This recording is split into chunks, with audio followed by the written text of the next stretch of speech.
Your ancestors were the most terrifying hunters on Earth, and they didn't need claws or fangs to prove it. They had something better: the ability to break an animal's will without ever catching it. Every hunt you've seen in a nature documentary gets it wrong because those predators rely on speed and strength. Your ancestors relied on something far more brutal. They simply refused to stop. Roughly 2 million years ago, something changed in the human body. Longer legs evolved. Sweat glands multiplied across nearly hairless skin. The Achilles tendon lengthened. Arched feet developed. None of this happened by accident. These weren't features for climbing trees or gathering plants.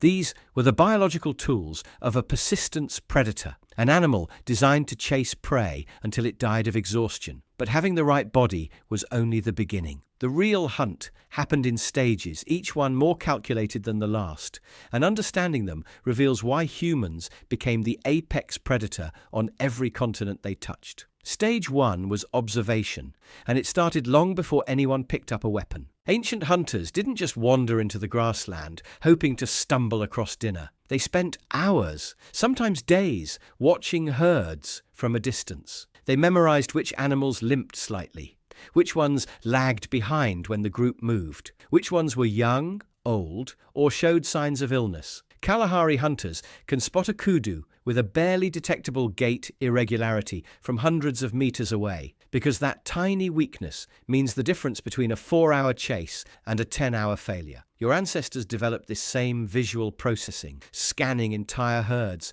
to identify the one individual that wouldn't make it. But observation went deeper than picking a target. Hunters studied the landscape itself. They learned where animals went to drink at different times of day, which valleys funneled herds into predictable routes, where shade was scarce, forcing overheated prey to rest in exposed areas. In wooded regions, this knowledge worked differently, since dense vegetation made visual tracking nearly impossible after the first few minutes. Hunters in forests relied on understanding territorial patterns and feeding schedules, using the environment's structure to predict where an animal would go rather than watching where it actually went. The hunt always adapted to the terrain, but the principle stayed the same: no more than the prey knows about itself. Once a target was selected, stage 2 began: approach. This is where most people misunderstand what ancient hunting actually looked like. There was no dramatic chase scene, no sprinting at full speed toward a panicked animal. Hunters moved deliberately, sometimes slowly, keeping just close enough to prevent the prey from settling down,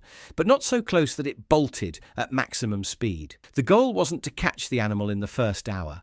The goal was to keep it moving, to deny it rest, to prevent its body temperature from dropping back to normal. In the brutal heat of the African savanna, where temperatures reached 104 degrees Fahrenheit, this strategy turned the human body into a weapon. Antelope, kudu, and other prey animals cool themselves by panting, but panting only works when they're standing still.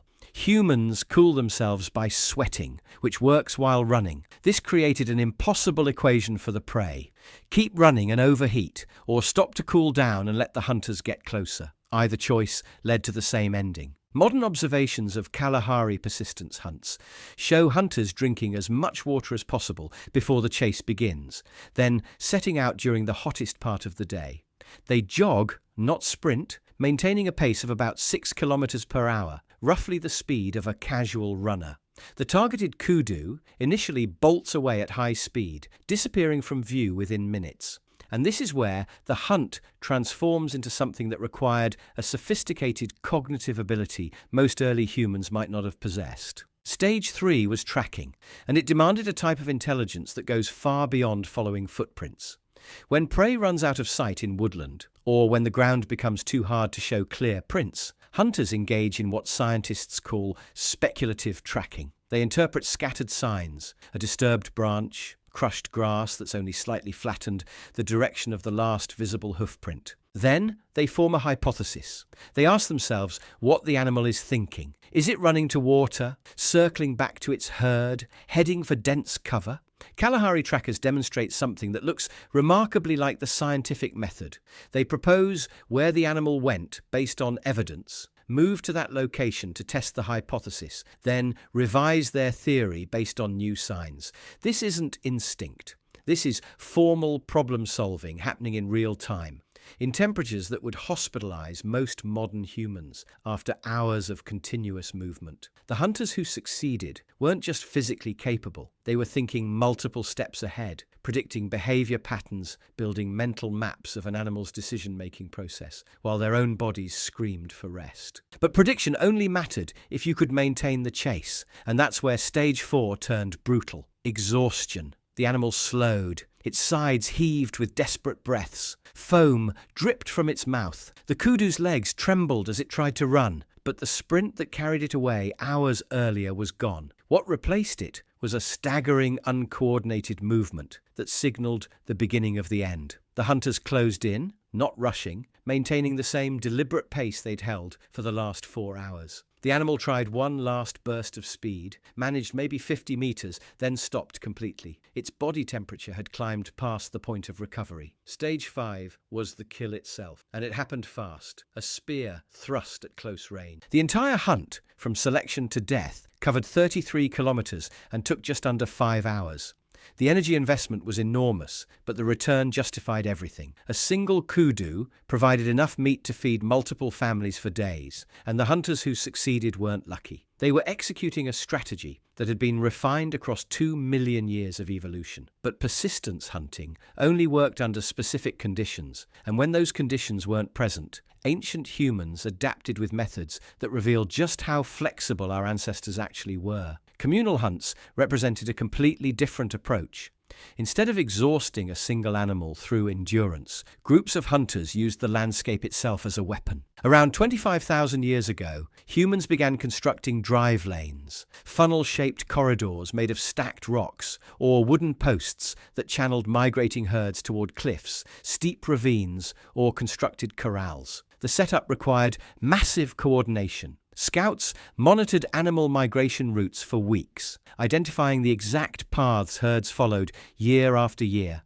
Once the location was selected, the entire community participated in building the infrastructure. These weren't simple traps. Archaeological sites show drive lanes stretching for kilometers, carefully angled to guide animals without spooking them too early. When the herd approached, beaters positioned themselves at strategic intervals, using noise, fire, and coordinated movement to push hundreds of animals down the corridor. The animals panicked and crowded together, stampeded forward with no ability to turn around. At the end of the lane, they either plummeted over a cliff edge or crashed into a dead-end corral where hunters waited with spears. The efficiency was staggering. A successful drive could kill dozens of bison, horses, or reindeer in a single event. The energy invested in building the infrastructure was repaid many times over, and the surplus meat, hides, and bone could be stored and processed for months. This method worked in tundra, grassland, and alpine environments across the world, wherever large herds migrated on predictable schedules. But it required something persistence hunting didn't demand: complex social organization. You couldn't execute a drive hunt with 3 people. You needed dozens of participants, all performing specialized roles, all trusting that everyone else would do their part. The person lighting the signal fire had to time it perfectly with the beaters on the opposite ridge. The scouts had to accurately predict when the herd would arrive. The spearmen at the corral had to coordinate their strikes to avoid injuring each other in the chaos. This level of cooperation almost certainly required language, not just grunts and gestures, but actual communication capable of conveying abstract concepts like timing, position, and conditional instructions. When researchers examine the complexity of mass hunting strategies, they're not just looking at food acquisition. They're looking at evidence of how humans became human, how we developed the cognitive and social infrastructure that eventually built civilizations. And the hunts themselves left physical evidence that archaeologists are still uncovering today. At sites across Europe and North America, researchers find bone beds containing the remains of hundreds of animals killed simultaneously, their skeletons jumbled together at the base of cliffs or packed into natural cul-de-sacs. The bones show systematic processing. Cut marks cluster at joint locations where hunters removed limbs. Percussion fractures reveal where they smashed open thick bones to extract marrow. Some sites contain fire pits, large enough to roast entire carcasses, and nearby stone tools, thousands of them used once and discarded because there was so much work to do and no time to maintain each individual blade. These weren't desperate acts of starvation. They were calculated operations that transformed entire landscapes into hunting infrastructure. And the humans who designed them were thinking not just about the next meal, but about next season, next year, the long-term survival of their entire group. Your ancestors didn't just chase down prey or ambush it in the brush. They engineered solutions that required foresight, cooperation, and a depth of planning that most modern people would struggle to replicate, even with written instructions. Every method they developed, from the solo persistence hunt to the coordinated mass drive, was a testament to the same fundamental truth. Humans survived not because we were the fastest or the strongest, but because we could think farther ahead than anything else on the planet. That ability didn't just feed us, it made us what we are. The next time you go for a jog in comfortable shoes on a paved trail, remember what that ability actually represents. Your body still carries the same cooling system that let your ancestors chase animals to death in 100-degree heat. The same arched feet that absorbed impact for 30 kilometers. The same cognitive wiring that could track invisible prey through woodland by building hypotheses and testing them in real time. We turned those tools toward different purposes, built cities instead of drive lanes, organized corporations instead of communal hunts. But the hardware hasn't changed. You're still running the same biological program that made humans the most successful predator this planet has ever seen.